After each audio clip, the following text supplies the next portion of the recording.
ఈరోజు అంటే ఒక్కొక్కసారి చాలా బాధ అనిపిస్తుంది. జగన్మోహన్ రెడ్డి పరిపాలన ఒక కేఆర్బి అని ఇంచుమించు మనం అనుకుంటాం, ఆర్ఆర్బి అని, రైల్వే రిక్రూట్మెంట్ బోర్డు, అలాంటి మాటలు వింటూ ఉండేవాళ్ళం ఇంతకుముందు. ఇతన్ని చూస్తే కేఆర్బి అని ఒక వర్డ్ గుర్తొస్తుంది. కల్తీ రిక్రూట్మెంట్ బోర్డు అని. దాన్ని స్థాపించినోడే జగన్మోహన్ రెడ్డి, దానికి అధ్యక్షుడే జగన్మోహన్ రెడ్డి అన్నట్టుగా ఈరోజు కొన్ని వ్యవహారాలు అతగాడి హయాంలో జరిగిన సిచ్యువేషన్స్ చూస్తూ ఉంటే ఒక పక్క భయం అనిపిస్తుంది, ఒక పక్క బాధ అనిపిస్తుంది, ఒక పక్క సిగ్గు అనిపిస్తుంది. ఇలాంటి వాడిన 5 సంవత్సరాలు ఆంధ్రప్రదేశ్ రాష్ట్రం భరించింది అని మనం అబ్జర్వ్ చేసుకుంటే, కోవిడ్ లాంటి పరిస్థితుల్లో వెంటిలేటర్ల మీద జనాలు చచ్చిపోతూ ఉంటే ఆ రోజు కల్తీ మందులు సరఫరా చేసి కల్తీకి నాంది పలికాడు, కల్తీ లిక్కర్ చేసి కల్తీ లిక్కర్కి నాంది పలికాడు. అదేవిధంగా మనం చూసుకుంటే ఇసుకను కూడా కల్తీ చేసి, మామూలు ఇసుకలోని కూడా సముద్రపు ఇసుకను కలిపి ఇసుకను కూడా కల్తీ చేశాడు. ఆఖరికి విద్యా వ్యవస్థని కల్తీ చేసి పరీక్షల్లో కూడా కల్తీ చేసే పరిస్థితి కనిపిస్తూ ఉంది. ఇలా చూస్తే ఓవరాల్గా చూస్తే కల్తీ, ఒక పాలనే ఒక కల్తీ, ఆ మనిషే ఒక కల్తీ.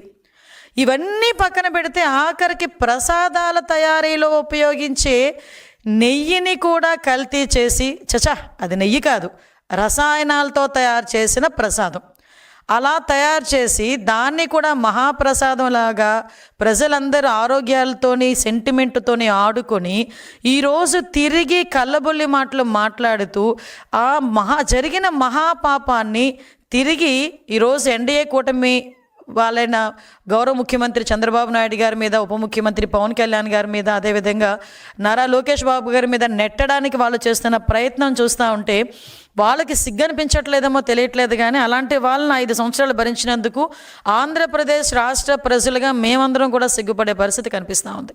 నిజంగా నేను ఒకటే అడుగుతున్నానండి, నిన్న మొన్న కూడా చూశాను, ఎక్కడైనా వాళ్ళలో పశ్చాత్తాపం కనబడుతుందా? ఎవడైనా బయటకు వచ్చి అయ్యో తప్పైపోయిందని లెంపలేసుకుంటాడా? కనీసం బయటకు వచ్చి ప్రజల ముందుకైనా బయటకు వచ్చి అయ్యో తప్పైపోయిందని మాట్లాడతాడా అనుకుంటే, వాళ్ళ పరిస్థితులు చూస్తా అంటే కల్తీ ఎక్కడ జరిగింది అంటాడు ఒకడొచ్చి, కల్తీ జరగలేదని సిబిఐ రిపోర్ట్ ఇచ్చింది అంటాడు ఒకడు వచ్చి, బయటకు వచ్చి ఒకడు జంతు కొవ్వు కలవలేదు కదా అని అంటాడు ఒకడొచ్చి బయటికి. అంటే ఈ రకంగా తిరిగి అదే మసిపూసి మారేడికాయ చేసి ఆ నెపానంతటిని తీసుకొచ్చి చంద్రబాబు నాయుడు గారి మీద, లోకేష్ బాబు గారి మీద, పవన్ కళ్యాణ్ గారి మీద నెట్టేయడానికి ప్రయత్నిస్తున్నారే తప్పించి ఎక్కడ కూడా పశ్చాత్తాపం అన్నది కనిపించట్లే. నేను ఒకటే స్ట్రైట్ క్వశ్చన్ అడుగుతున్నా. ఈరోజు 1 కాదు 2 కాదు, మొత్తం 4 నివేదికలు ఈరోజు చాలా క్లియర్గా, అరే నాయనా నువ్వు చేసిన పరీక్షల్లో నెయ్యిలో కల్తీ జరిగింది, కొన్ని రిపోర్ట్స్ అయితే అది నెయ్యే కాదు రసాయనాల ముద్ద అని చాలా క్లియర్గా తేటతెల్లం చేసినాయి. ఈరోజు ఫర్ ఎగ్జాంపుల్ 2022లో వైసీపీ గవర్నమెంట్లోనే మీ చైర్మన్, మీ బాబాయ్ వైవి సుబ్బారెడ్డి ఉన్న టైంలోనే ఒక రిపోర్ట్ వచ్చింది, దానికి సంబంధించి పరీక్ష ఆధారంగా ల్యాబ్ రిపోర్ట్ వచ్చింది. అది కూడా CFTRI రిపోర్ట్ ప్రకారం central food technological research institute Mysore, అందులోని చాలా క్లియర్గా అడల్ట్రేషన్ జరిగింది, కల్తీ నెయ్యి ఉంది, అందులో పామ్ ఆయిల్ ఎక్కువగా ఉంది అని చెప్పి ఆ రోజు రిపోర్ట్ ఇచ్చింది. మరి ఆ రోజు రిపోర్ట్లో నెయ్యిలో కల్తీ జరిగింది అన్నది క్లియర్గా కనిపించింది కదా. ఆ తర్వాత NDDB report, national dairy development board, ఇది కూడా కేంద్ర ప్రభుత్వ ఆధ్వర్యంలో నిర్వహించే ల్యాబొరేటరీ, ఇందులో కూడా చాలా క్లియర్గా కల్తీ జరిగింది, అందులోని జంతు కొవ్వు సంబంధించిన ట్రేసెస్ కూడా కనిపించినాయి అని ఆ రోజు రిపోర్ట్ ఇచ్చారు. తర్వాత NDRI report, national Dairy Research Institute వాళ్ళు కూడా కల్తీ జరిగింది, ఆ కల్తీ నెయ్యి అయితే అందులో ఉంది, ఉపయోగించిన నెయ్యి అయితే రసాయనాల ముద్ద అని చెప్పి ఆ ల్యాబ్ రిపోర్ట్ కూడా బయటకు వస్తే కొంతమంది అంటారు అందులో జంతు కొవ్వు కలపలేదని చెప్పారు కదా అన్నారు. అందులో కలపలేదని ఎవడు కూడా అథెంటికేషన్ రిపోర్ట్ ఎవడో ఇవ్వలే. చాలా క్లియర్గా వాళ్ళు ఏమన్నారు, ఒక 10% లోపు కానీ కొంత జంతుకు ట్రేసెస్ కనిపించాలంటే ఆ టెక్నాలజీ మా దగ్గర లేదు అన్నారు, కానీ అందులో లేదు అని ఎక్కడ కూడా మెన్షన్ చేయలే. అంటే వీళ్ళు ఏం చేస్తారంటే సూక్ష్మ రంధ్రాన్వేషణ అంటారనమాట కొంతమంది. అంటే చేసేది ఏమీ లేక కొంచెం నాటు సామెతలు వస్తాయి, అది నేను చెప్పకూడదు కూడా. అంటే సాధారణంగా కొన్ని సందర్భాల్లో ఉన్నట్టు చదవండిరా బాబు అంటే దాన్ని లూప్ హోల్స్ ఎతికి చదివే పరిస్థితుల్లో NDRI రిపోర్ట్ని బేస్ చేసుకొని వాళ్ళు మాట్లాడే పరిస్థితి కనిపిస్తుంది ఉంది. ఈరోజు సిట్ రిపోర్ట్, అది సిబిఐ సిట్ సంబంధించి సుప్రీంకోర్టు నిర్వహించిన ఒక సిబిఐ సిట్, ఆ రిపోర్ట్లో కూడా కల్తీ జరిగిందని చాలా క్లియర్గా అందులో మెన్షన్ చేసింది. నేను కల్తీ జరగలేదు అంటున్న మహానుభావులందరికీ కూడా ఒకటే స్ట్రైట్ క్వశ్చన్, కల్తీ జరగలేదని నీ దగ్గర రిపోర్ట్ ఏమైనా ఉందా? కల్తీ జరిగిందని నేను 4 రిపోర్ట్లు చూపించగలను ఈరోజు. గవర్నమెంట్ పరంగా నేను 4 రిపోర్ట్లు చూపిస్తా. నీ హయాంలో lab report, NDDB report, NDRI report, అదేవిధంగా సిఎఫ్టీఆర్ఐ రిపోర్టు, సిట్ రిపోర్టు, 4 రిపోర్ట్లు నేను చూపిస్తా. కల్తీ జరగలేదు అని చెప్పేదానికి నీ దగ్గర ఏమైనా ఒక్క రిపోర్ట్ అథెంటికేషన్గా ఒకటి ఉందేమో చెప్పు. అంతేగాని నీ దగ్గర ఉన్న రిపోర్ట్ ఏంటో చెప్పనా? తాడేపల్లి కొంపలో ప్రింట్ అయ్యే ఒక సాక్షి పేపర్ ఏమి రాస్తే అదే రిపోర్ట్ అనుకొని బయటకు వచ్చి మేధావులు, ఒక్కొక్కడు 30 సంవత్సరాల రాజకీయ అనుభవం ఉన్న వాళ్ళు, 20 సంవత్సరాల రాజకీయ అనుభవం ఉన్న వాళ్ళు, అదేవిధంగా మాజీ మంత్రులు, మాజీ ఎమ్మెల్యేలు రోడ్డు మీదకి వచ్చి బయటకు వచ్చి వెంకటేశ్వర స్వామి భక్తి పారవశ్యంలో మునిగిపోతున్నామని చెప్తూనే అదే వెంకటేశ్వర స్వామి కొండ మీద మహాపాపం జరిగితే ఆ మహాపాపం తాలూకా నివేదిక గురించి మాట్లాడండిరా అంటే సాక్షి పేపర్ ప్రింట్ అయిన ఒక నివేదికను తీసుకొచ్చుకొని ఇది అక్కడ కల్తీ జరగలేదు అని మాట్లాడతాడు. అరే మీకు అసలు బుర్ర పనిచేస్తుందా అండి? వెంకటేశ్వర స్వామి ప్రసాదం అండి. తిరుమల తిరుపతి దేవస్థానానికి ఎవరైనా యాత్రకి వెళ్ళారనుకోండి, ఆ యాత్ర ఎప్పుడు పూర్తవుతుందో తెలుసా జగన్మోహన్ రెడ్డి గారు? అఫ్కోర్స్ మీకు తెలీదు, మీకు హైందత్వం గురించి మీకు తెలీదు. కాబట్టి కొంతమంది మీ చుట్టుపక్కల ఉన్న వాళ్ళైనా కనుక్కోండి. చాలామంది అక్కడ మీ బాబాయ్ గారు వైవి సుబ్బారెడ్డి అక్కడ చైర్మన్ చేశారు. మీ పక్కనే ఉన్న భూమన్ కరుణాకర్ రెడ్డి, చెవిరెడ్డి భాస్కర్ రెడ్డి, ప్రతిసారి ఎంతో కొంతమందిని తీసుకెళ్లే మీ మహిళా మంత్రులు చాలామంది ఉన్నారు కదా, వాళ్ళందరినీ అడగండి యాత్ర ఎలా కంప్లీట్ అవుతుందంటే కొన్ని ఏరియాస్లో కానీ చాలా మట్టుకు తిరుమల తిరుపతి దేవస్థానంకి వెళ్ళి వెంకటేశ్వర స్వామిని, ఆ కలియుగ వెంకటేశ్వర స్వామిని మనస్ఫూర్తిగా దర్శించుకొని ప్రసాదాన్ని కాలికి తగలకుండా, కిందన కూడా పెట్టకుండా, చెప్పులతో కూడా చెప్పులు వేసుకొని కూడా ప్రసాదాన్ని చేతిలో పట్టుకోకుండా ప్రశాంతంగా ఇంటికి తీసుకొచ్చి పూజ గదిలో పెట్టి పూజ చేసి 10 మందికి చుట్టుపక్కల ఉన్న వాళ్ళకి ప్రసాదాన్ని పంచి అప్పుడు వాళ్ళ దీక్ష విరమణ చేస్తారు. అది తిరుమల తిరుపతి దేవస్థానం తాలూకా యాత్ర మహత్యం. అప్పుడే యాత్ర కంప్లీట్ అయినట్టు. ఒక ముడుపు కట్టుకొని ఎంతో ఆశతో ఆ ముడుపు తీసుకెళ్ళి ఆ తిరుమల తిరుపతి దేవస్థానంలో వేసి ప్రసాదం తెచ్చుకుంటారు. మీరు తిరుమల తిరుపతి దేవస్థానానికి వెళ్ళిన తర్వాత తిరుపతి వెళ్ళామంటే దర్శనం బాగా జరిగిందా ఫస్ట్ క్వశ్చన్. సెకండ్ క్వశ్చన్, ప్రసాదం ఎక్కడా? ఇది కామన్గా ఎంత కోటీశ్వరుడైనా అపర కోటీశ్వరుడైనా కూడా తిరుమల తిరుపతి దేవస్థానంకి తిరుపతి వెళ్ళాను అంటే ప్రసాదం తెచ్చావా అని అడుగుతారు. అంటే తిరుమల తిరుపతి దేవస్థానంలో కలియుగ వెంకటేశ్వర స్వామి దర్శనం ఎంత గొప్పో, ఆ కలియుగ వెంకటేశ్వర స్వామి దర్శనం తర్వాత ఆయన ఇచ్చే ప్రసాదాన్ని కూడా అంత గొప్పగా స్వీకరించేటంత సనాతన ధర్మం కలిగిన మన హైందవత్వం ఇది. అటువంటి ప్రసాదాల్లోని నెయ్యి అన్న ఒక పదార్థం అనేది చాలా ప్రాంప్ట్ అనమాట. ఎందుకంటే పోటు పక్క నుంచి వెళ్తే ఆ నెయ్యి గుమగుమలకి ప్రసాదం ఇక్కడ తయారు చేస్తున్నారు అని ఈవెన్ దో మన సంచిలోని ఆ ప్రసాదం తెచ్చుకున్న ఆ గీ స్మెల్ కొన్ని రోజులు పోదు. అంటే అంత మంచి గీ వాడతారు. ఏమండి ప్రసాదాల్లో తయారు చేసిన నెయ్యిని కూడా కల్తీ చేశారంటే వీళ్ళు కల్తీ బతుకుల గురించి మనం ఒక్కసారి ఆలోచిస్తే జుగుప్సాకరంగా కనిపిస్తుంది. నిజంగా ఎలాంటి వాళ్ళైనా ప్రజలు కూడా ఈరోజు ఆలోచిస్తున్నారు. వాళ్ళలో కూడా ఏంటండి, వాళ్ళు వాడే రసాయనాలు ఏంటి? 60 లక్షల కిలోల పామాయిల్, 60 లక్షల కిలోల పామాయిల్ ఉపయోగించారు. పామ్ కెర్నల్ ఆయిల్ ఉపయోగించారు.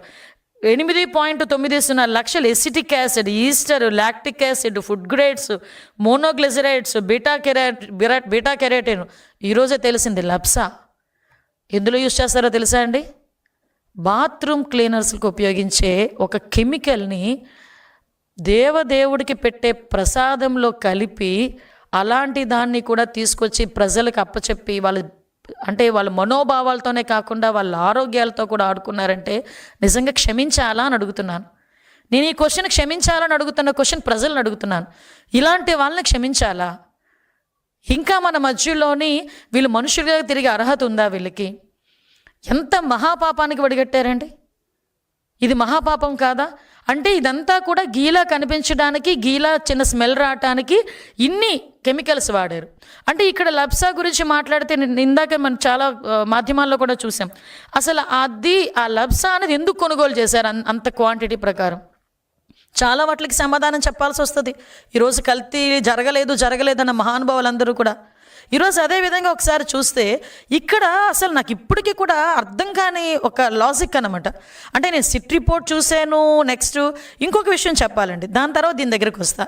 కరెక్ట్గా ఇంకా సిట్ ఛార్జ్ షీట్ వస్తుంది అని సిట్ రిపోర్ట్ వస్తుంది ఇంకో 4-5 రోజుల్లోనో లేకపోతే 2-3 రోజుల్లోనో అనేసరికి ప్రజల తాలూకా మైండ్ సెట్ని ప్రిపేర్ చేయడానికి ఒక అబద్ధపు మూగ బయలుదేరింది.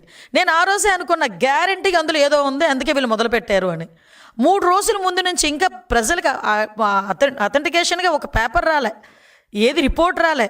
కానీ 3 రోజుల ముందు నుంచి ఇందులో జంతుకోలేదని సిబిఐ చెప్పింది, జంతుకోలేదని సిబిఐ చెప్పింది, జంతుకోలేదని సిబిఐ చెప్పింది. అంటే ప్రతి ఒక్కరు ఎలా ఆలోచించారంటే జంతుకోలేదా అంటే కల్తీ జరగలేదా, అది కాదు కదా. రిపోర్ట్ వచ్చిన తర్వాత చూసాం అందులో అడల్ట్రేషన్ జరిగింది, జంతు కొవ్వు ఉంది, 254 కోట్లు ఎవరి జేబులోకి వెళ్ళినాయి, ఇంత స్కామ్ జరిగింది.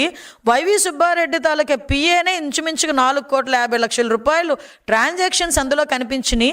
ఇవన్నిటినీ ఏమార్చడానికి ఒక రాక్షస మూకలాగా బయటకు వచ్చి ఒక జనాల్ని తప్పుడుదో పట్టించే విధంగా ఎగ్జాక్ట్లీ వాళ్ళ బాబాయ్ హత్య చేసినప్పుడు ఏ రకంగా మైండ్ గేమ్ ఆడాడో అదే సేమ్ మైండ్ గేమ్ 3 రోజుల ముందు నుంచి, అంటే ప్రభుత్వానికి సిట్ రిపోర్ట్ పంపిస్తారన్న 3 రోజుల ముందు నుంచి యాస్టీస్ పాట పాడడం మొదలుపెట్టారు. అంటే ప్రజల్ని ట్యూన్ చేయడం మొదలుపెట్టారు. ప్రజలేమి ఎర్రివాళ్ళు కాదబ్బా, ప్రజలు చదువుకున్నారు. వాళ్ళకి దేవదేవుడు కలియుగ వెంకటేశ్వర స్వామి మీద ఒక భక్తిభావం ఉంది. నేను నిజంగా ఒక మాట చెప్పాలబ్బా, ఎందుకంటే ఇన్ని రోజులు కల్తీ జరిగిన తర్వాత ఇన్ని రోజులకి బయటకు వచ్చిందంటే అది నిజంగా నాకు తెలిసి వెంకటేశ్వర స్వామి బయటకు చెప్పించారేమో. నిజంగా వెంకటేశ్వర స్వామిని నమ్మిన వ్యక్తిగా నేను మాట చెప్పాలి. ఎందుకంటే వెంకటేశ్వర స్వామి బతికించిన జీవితాన్ని ఇచ్చిన చంద్రబాబు నాయుడు గారు ఒకనొక టైంలో ఆయన అన్ని ల్యాండ్ లైన్స్ పేలినా కూడా బయటకు వచ్చి ఆయన బతికి బయటకు వచ్చి ఈరోజు అతని సేవ చేసుకుంటా ఉంటే ఆ దేవదేవుడు సేవ చేసుకుంటున్నారు ఆయన. అటువంటి ఆ వ్యక్తి నోట్లోంచే బయటకు వచ్చింది. అతని ద్వారానే ఈ కల్తీ వ్యవహారం అన్నది కూడా బయట పెట్టాలని ఆ దేవదేవుడు అనుకున్నాడేమో, కలియుగ వెంకటేశ్వర స్వామి అనుకున్నారేమో, అందుకే ఇలా వచ్చిందేమో. ఆఖరికి ఎన్ని అవమానాలు పడ్డారండి. బయటకు వచ్చి చంద్రబాబు నాయుడు గారికి క్షమాపణ చెప్పాలి, లోకేష్ బాబు గారికి క్షమాపణ చెప్పాలి, పవన్ కళ్యాణ్ గారికి క్షమాపణ చెప్పాలి. అసలు క్షమాపణ కాదు, క్షమాపణే లేని పనిష్మెంట్ ఏదైనా ఉంది అనుకుంటే మీకు ఇవ్వాలి ఇప్పుడు.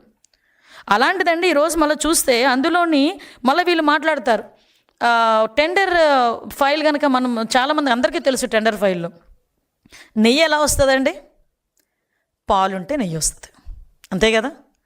పాలే అవసరం లేదంట, రోజుకి 4 లక్షల లీటర్లు పాలు కెపాసిటీ ఉండాలి ఆ కంపెనీకి అన్న నిబంధన ఎత్తిపడేసి అందులోని కూడా రోజుకి 4 లక్షల లీటర్లు ఉండాలన్న పరిస్థితి లేదు. వాటితో పాటు కండిషన్ 19 అది కండిషన్ 18లో కూడా 3 సంవత్సరాల అనుభవాన్ని 1 సంవత్సరానికే తగ్గించారు. టర్న్ ఓవర్ని కూడా 250 కోట్ల నుంచి 150 కోట్లకు పడిపోయింది.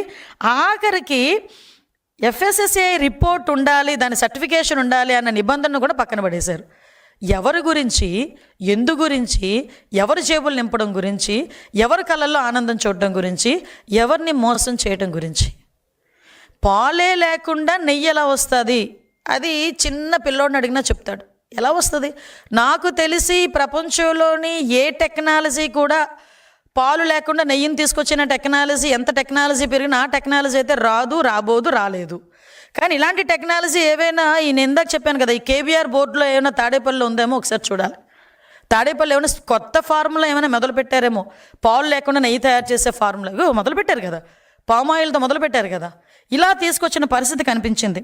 ఆఖరికండి 2022లో ఒకటి నిబంధన ఉంటుంది, బీటా సిస్టోస్టిరోల్ టెస్ట్ ఒకటి ఉంటుంది. ఆ టెస్ట్ చేయాలి కంపల్సరీ, ఎవరైతే సరఫరా చేస్తున్నారో నెయ్యిని ఆ టెస్ట్ కంపల్సరీ వాళ్ళకు ఉండాలి. ఆ టెస్ట్ నిబంధనని కూడా సడలించేశారు. ధర్మారెడ్డి గారే పెడతారు, ధర్మారెడ్డి గారే తీశారు. ఎందుకోసం తీశారో తెలియదు, ఎవరి కోసం తీశారో తెలియదు, ఎంత దానికి ఖరీదు చేశారో కూడా తెలియదు, ఎవరు జేబులు నింపడానికి చేశారో కూడా తెలియదు. ఎందుకు చేశారని అడిగితే దానికి సమాధానం లేదు.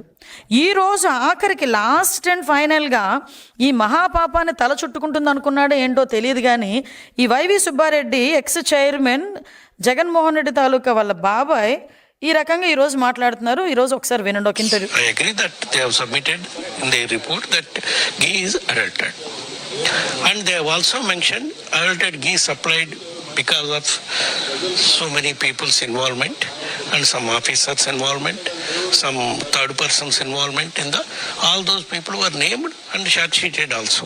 Ghee is adulterated with some palm oil, some canola oil, some other items, whatever it is that is found in the CBI SIT report that has been mentioned there. విన్నారు కదండి. నిన్నటి వరకు కల్తీ జరగలేదు అనుకునే పెద్ద మనుషులందరూ ఇప్పుడు ఏం సమాధానం చెప్తారు?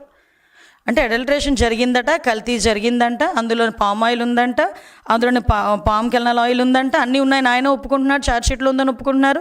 కానీ ఆఫీసర్స్ అందరూ చేశారు, థర్డ్ పర్సన్స్ చేశారని చెప్తున్నారు. మరి ఈయన తాలూకా సిగ్నేచర్ ఉండక్కర్లేదా? పర్చేస్ కమిటీ ఎవరి ఆధ్వర్యంలో ఉంటుందని పర్చేస్ చేస్తుందండి? పర్చేస్ కమిటీ చైర్మన్ ఆధ్వర్యంలో కూర్చోదా? 2022లోనే అడల్ట్రేషన్ జరిగిందని రిపోర్ట్ ఇచ్చినప్పుడు చైర్మన్గా ఆయన ఏం చేశాడు? ఆ రోజు ఎందుకు దాని మీద చర్య తీసుకోలేదు? ఇలాంటి వాళ్ళని ఏం చేయాలి? ఇలాంటి వారు ఎవరికి సమాధానం చెప్పాలి? ఈరోజు ఏదో బయటకు వచ్చి చాలా ఏమీ జరగలేదన్నట్టుగా లైట్గా మాట్లాడి వెళ్ళిపోతే దానికి సమాధానం ఎవరు చెప్తారు ఈరోజు? అంటే ఏంటి హైందత్వం మీద మీకున్న కోపం ఏంటి? దేనికి హైందత్వం మీద మీకున్న కోపం? అంటే ఒక ధర్మాన్ని పాటిస్తున్న, ఒక సనాతన ధర్మాన్ని పాటిస్తూ, ధర్మాన్ని నడిపిస్తూ, ఒక అందరికీ నమ్మకమైన ఒక కలియుగ వెంకటేశ్వర స్వామి తాలూకా అంటే ప్రసాదాన్ని రసాయనాలతో తయారు చేసి ప్రజల ప్రాణాల మీదకి, ప్రజల సెంటిమెంట్తో ఆడుకున్న వాళ్ళకి మిగతావి కల్తీ చేయడం ఎంత ఈజీ అవుతుందండి? అంటే ఇప్పుడు 5 సంవత్సరాలు ఒక్కసారి మేము వెనక్కి వాళ్ళ 5 సంవత్సరాల పరిపాలనలో ఏ ఒక్క చిన్నది పార్ట్ తీసినా అందులో కల్తీ ఉంటుంది గ్యారెంటీగాను. అందుకే అన్నాం కల్తీ బతుకులు, కల్తీ మనుషులని. ఈరోజు అలాంటి వాటిలన్నింటినీ మేము అడుగుతుంటే తిరిగి మా మీద ఎదురుదాడి చేస్తూ ఎవడెవడనో పంపించడం, వాడి చేతేమో చంద్రబాబు నాయుడు గారిని, లోకేష్ బాబు గారిని, పవన్ కళ్యాణ్ గారిని తిట్టిస్తే తిరిగి మేము ఏదైనా వాళ్ళని ట్రాఫిక్ అబ్స్ట్రక్ట్ చేసినా ఏదైనా చేసినా మేము కేసులు పెడితే ఆ కేసుల నేపథ్యంలో పరామర్శిస్తున్నానని చెప్పి ఒక 20 కిలోమీటర్లకి 30 కిలోమీటర్లకి కూడా 6 గంటలు 7 గంటలు ట్రాఫిక్ జామ్ చేయటం ఏంటండి ఇది? అంటే ప్రజలు చూడట్లేదు, ప్రజలు గమనించట్లేదు అనుకుంటున్నారా? లేకపోతే మీ సాక్షి మీడియా ఎలివేషన్స్కి ప్రజలు పడిపోతున్నారు అనుకుంటున్నారా? ఒకటి మాత్రం నిజమండి, ఎవరితోనైనా పెట్టుకోవచ్చు కానీ వెంకటేశ్వర స్వామి మాతో మాత్రం పెట్టుకోకూడదు. అది చాలా సందర్భాల్లో వాళ్ళ కుటుంబాల్లో కూడా రుజువైన సంగతి నేను ఈ సందర్భంగా గుర్తు చేస్తున్నా. ఎందుకంటే ఎంతో సెంటిమెంట్ కలిగి సాధారణంగా ఏ దేవుడినైనా ఏ దేవుడి గురించి అయినా మాట్లాడినప్పుడు, మామూలుగా మాట్లాడినా వెంకటేశ్వర స్వామి గురించి మాట్లాడినప్పుడు నిజంగా ఆ దేవదేవుడు అక్కడ వెలుసున్నాడు, అక్కడ మనల్ని చూస్తున్నాడు, మన కోరికలు తీరుస్తున్నాడు అన్న భావన కలుగుతుంది. నిన్ననే నా కాన్షియన్స్లో చాగంటి కోటేశ్వరరావు గారి ప్రవచన ఉపమాక వెంకన్న ఆలయంలో పెట్టా. ఆయన అన్నారు, ఆయన ఒక శిల కాదమ్మా, ఆయన అక్కడ మనిషి, ఆ దేవుడు మనిషి రూపంలో ఉన్న దేవుడు వెంకటేశ్వర స్వామి అని అంత నమ్మే ప్రజల మధ్యలోని అతనికి పెట్టే నైవేద్యం, పెట్టే ప్రసాదాన్ని, లడ్డూ ప్రసాదాన్ని, ఇంకో అపచారం ఏంటో చెప్పనా, అయోధ్యకి కూడా ఆ లడ్డూనే పంపించారండి బాబు. ఇదొక అపచారం అంటే అదొక మహా అపచారం. వీళ్ళని ఏమి చేస్తే వాళ్ళ పాపం పరిహారం అవుతుంది? వీళ్ళు ఏమి అంటే వచ్చి లెంపలేసుకున్నా కూడా వాళ్ళ పాపం పోదు. నేను ఒకటే అంటున్నా, బయటకు వచ్చి ఇలాంటి పిచ్చి పిచ్చి పేలాపనలు తిరిగి చంద్రబాబు నాయుడు గారు సీఎం గారి మీద, డిప్యూటీ సీఎం గారి మీద, లోకేష్ బాబు గారి మీద తిరిగి మీరు ఇలాంటి ప్రచారాలు చేస్తారు అని అంటే కనుక ఈసారి చూస్తూ ఊరుకునే ప్రసక్తి లేదు. కంపల్సరీగా ప్రజల్లో ఒక చర్చ జరగాలి, ప్రజల్లో ఒక అవేర్నెస్ రావాలి. ఇలాంటి మనుషులన మనం ఈరోజు లాస్ట్ 5 సంవత్సరాలు భరించాము అన్న దృక్పథం కూడా ప్రజల్లోకి రావాలి. ఇలాంటి వాళ్ళని ఎట్టి పరిస్థితుల్లోని తిరిగి కనీసం రాజకీయాల వైపు చూడకుండా చేసే బాధ్యత కూడా ప్రజలు తీసుకోవాలి. నేను ప్రజలను అప్పీల్ చేస్తున్నా, రాజకీయాలు ఉంటాయి పోతాయి, ఇవన్నీ పక్కన పెడితే ఈరోజు మన మనోభావాలు, ప్రజల మనోభావాలు, హైందవ మనోభావాలు, అన్ని కులాలకు సంబంధించిన మనోభావాలు నిలబెట్టుకోవాల్సిన అవసరం ప్రజలకు మన మీదే ఉంది, మన మీదే ఆ బాధ్యత ఉంది. దాన్ని ప్రజలందరూ కూడా గమనించాల్సిందిగా కోరుకుంటూ సెలవు తీసుకుంటున్నాను.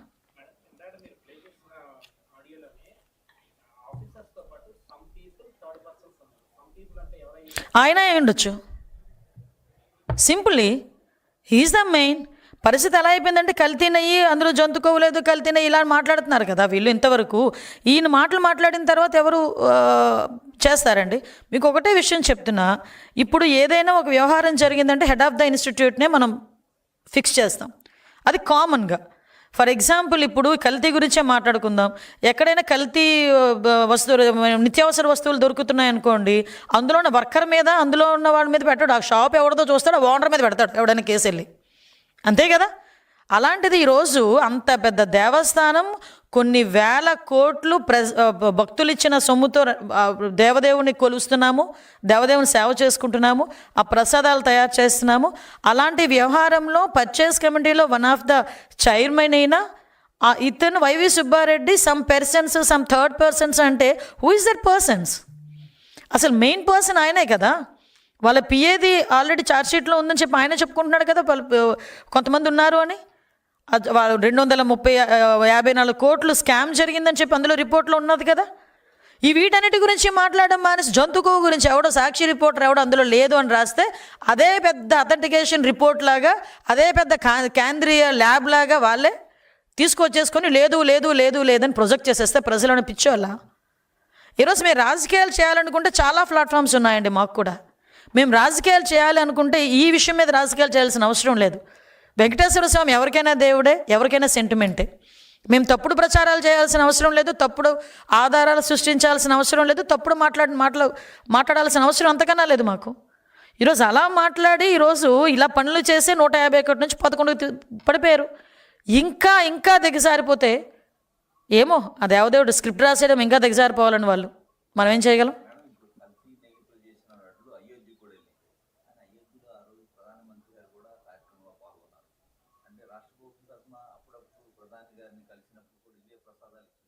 అంతే కదండి. వెంకటేశ్వర స్వామి బొమ్మ తీసుకెళ్ళేవారు, మీకు గుర్తుందా? ప్రతిసారి ఒక షాలు వెంకటేశ్వర స్వామి బొమ్మ, దాంతోపాటు ప్రసాదము, ఇదే ప్రసాదం తీసుకెళ్లారు. ఆ రోజు ఆ 5 సంవత్సరాలు మీరు తిన్న ప్రసాదం, నేను తిన్న ప్రసాదం, ఆఖరికి ఎంత పెద్ద నాయకుడు, పెద్ద పెద్ద వ్యాపారవేత్తలు ఎవరైనా తిన్న ప్రసాదం కూడా కల్తీ నెయ్యి ప్రసాదం కాదు, రసాయనాల ముద్ద ప్రసాదం తిన్నది. రసాయనాల ముద్దతో తయారు చేసిన ప్రసాదం తిన్నాం మనందరూ 5 సంవత్సరాలు అదే తిన్నాం.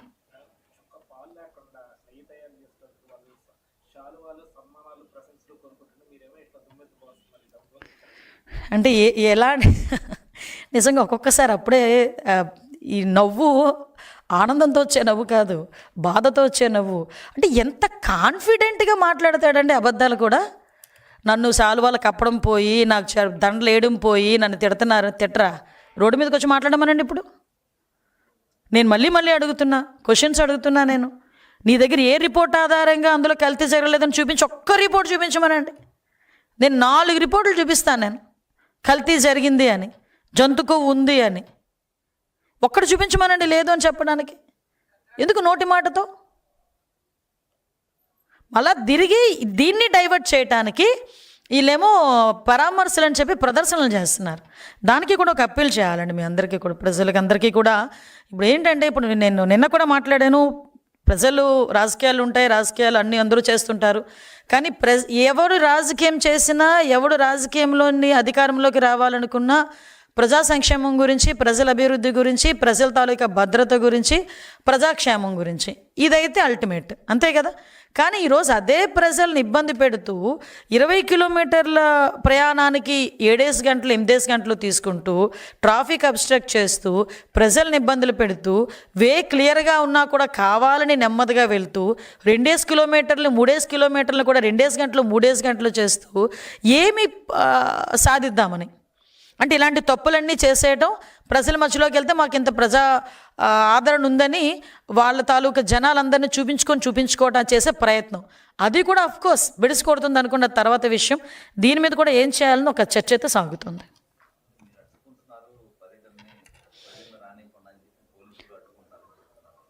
నిజంగానండి, 1.5 సంవత్సరాల కాలంలో ఎవరినైనా మేము హౌస్ అరెస్ట్ చేశామా? ఈవెన్ దో వాళ్ళు మమ్మల్ని పర్మిషన్ అడగకపోయినా, యాక్చువల్గా నేను ఒకటే చెప్తున్నా, యాజ్ ఎ హోమ్ మినిస్టర్ చెప్తున్నా, నువ్వు 5,000 మందితో కాదు 50,000 మందితో మీటింగ్ పెట్టుకుంటానని చెప్పండి.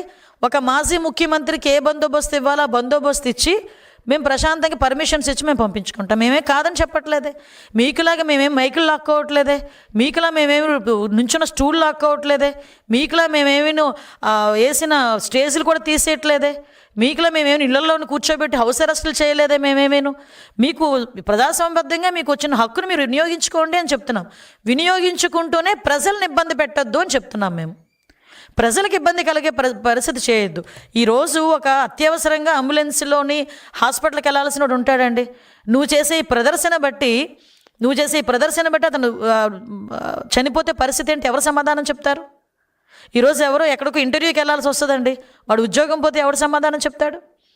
ఎవరో ఎక్కడికో ఏ ఫ్యాక్టరీకో పనికి వెళ్ళాల్సి వస్తుందండి. ఆ పని ఆ రోజు జీతం పోతే వాళ్ళ ఇంట్లో భోజనం ఎవడు పెడతాడు?